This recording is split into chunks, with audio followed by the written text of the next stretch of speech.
आई नैवेद्याची वाटी तरी ओठायला लागते विठ्ठला. वकिली तेही लागणार नाही. अहो गावात पंचायती आल्या, वकिली कोण कशाला करतंय? टांग्याचे सुद्धा पैसे सुटत नाही. वकील साहेबांचं अगदी खरंय देवा. या कोटाची देखील शिलाई मिळायची होती मला. शिंपी दादा, तुमच्या दुकानात तरी ठेवा मला कामाला. त्यांना काज करता येतात. भक्ताची या काजासाठी सोडली मी लाज रे. ऐकलंय ना? नाही उभं राहतो या अंधारात आता. अहो हे भटजी नैवेद्याची वाटी म्हणून चक्क चुन्याची वाटी लावतात तोंडाला. तोंडाची साल्ट निघालीत माझ्या. काय आहे भटजी?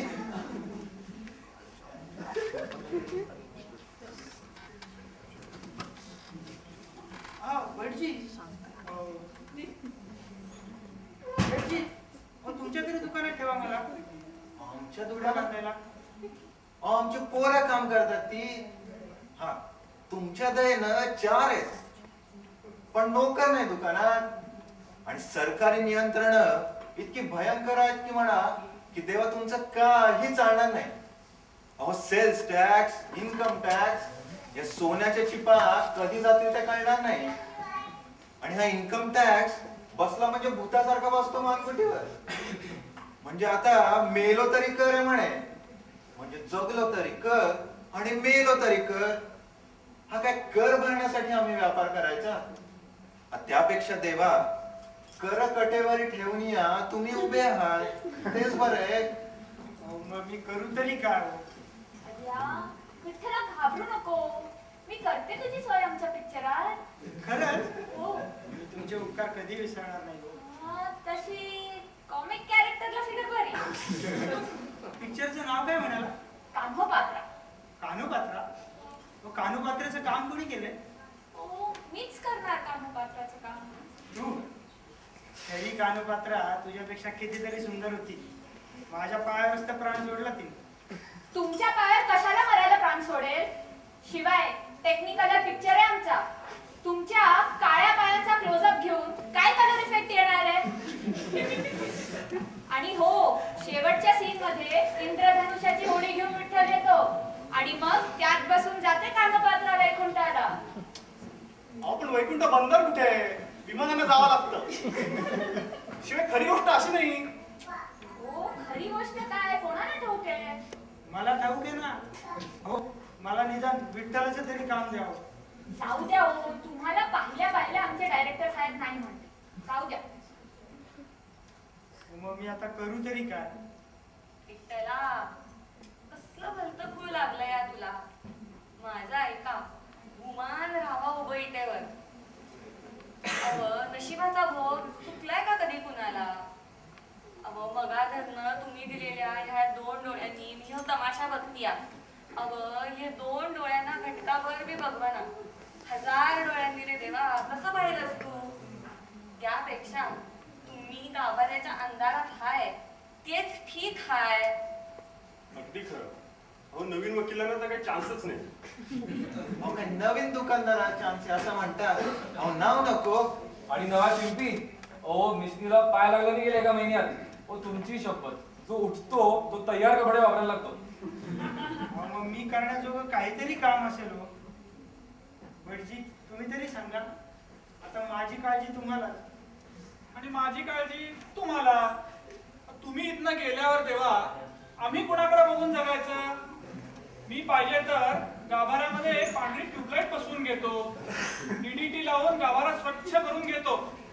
अहो सिनेमाची आरती आपण गाण्याच्या चालीमध्ये नवीन ठेक्यात करून घेऊ. तुम्हाला आम्ही नवीन पितांबर शिवून देतो. आता आणखी काय करायचं आम्ही तुमच्यासाठी देवा? तुम्ही आपलं खाऊन पिऊन या विटेवरती उभं राहायचं तेवढं काम करा. अहो राहा उभे विठ्ठला. ठीक आहे. थांबा देवा. आता काय? अव पुन्हा आंधळी करा मला. एकदा का गावकऱ्यांनी समजलं की मला दिसायला लागलं या म्हणजे मग मला भीक कोण घालणार? यापेक्षा तुमच्या कृपेने आंधळी होते तेच ठीक होते. ठीक आहे.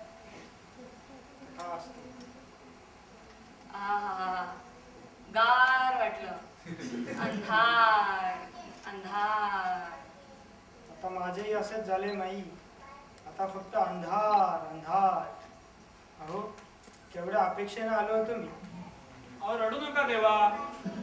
आलिया भोगासी असावे सादर म्हटलंच आहे संतांनी. ऐकलं का देवा? देवा बोलून बघा. छान म्हणा. हे चिदान देगा देवा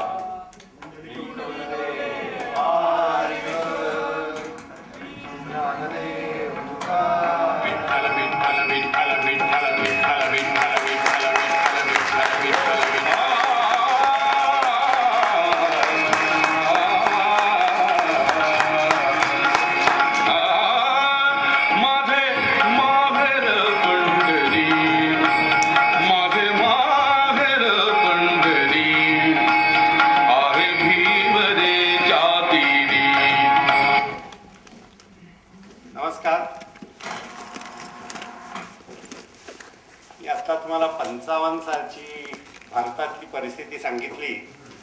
58 साली मी हायस्कूलमध्ये असताना नुकतंच एक नवीन नाटक तेव्हा पु ल देशपांडेंनी लिहिलं होतं. त्या नाटकाचं नाव होतं विठ्ठल तो आला आला. आणि आमच्या शाळेतल्या इतर मुलांनी कट करून मला विठोबाचं काम दिलं होतं. आणि अनफॉर्च्युनेटली तेव्हा प्रॉप्स नव्हते म्हणून मी कार्डबोर्ड बॉक्सवरती उभा राहिलो होतो आणि खाली उतरताना ऑलमोस्ट पडलो. त्यामुळे सगळ्या शाळेच्या लक्षात राहिलं होतं ते. एक ओनली डिफरन्स वॉज की आता हे म्हणाले विठोबा काळे दिसतात वगैरे, ॲक्च्युली माझ्या हातापायाला तोंडाला कार्बन ब्लॅक लावली होती. त्यामुळे मला जवळजवळ 4 तास नंतर ते काढायला लागले. आजचा प्रयोग पाठवून मला एकदम माझ्या शाळेतल्या वेळेची आठवण झाली. All of you do very well आणि let's give them a big applause.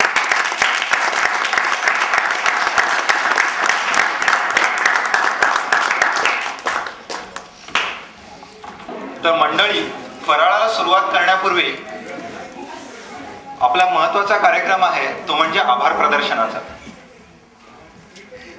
या कार्यक्रमासाठी सर्वप्रथम मी व्हॉलंटियर्स, पार्टिसिपंट्स आणि हे रसिक प्रेक्षक यांचे मनपूर्वक आभार मानतो. त्याचप्रमाणे इकमॅप, आयग्राफ्स आणि HSC यांचेही मी आभार मानतो. फूडमार्ट यांनी हा कार्यक्रम स्पॉन्सर केला त्याबद्दल त्यांचाही मी मनपूर्वक आभार मानतो. आणि शेवटी या दिवाळीच्या या आठवणीने आठवणीसाठी जतन करूया आणि या नवीन वर्षाचं अतिशय असं बहारदार असं स्वागत करूया. धन्यवाद.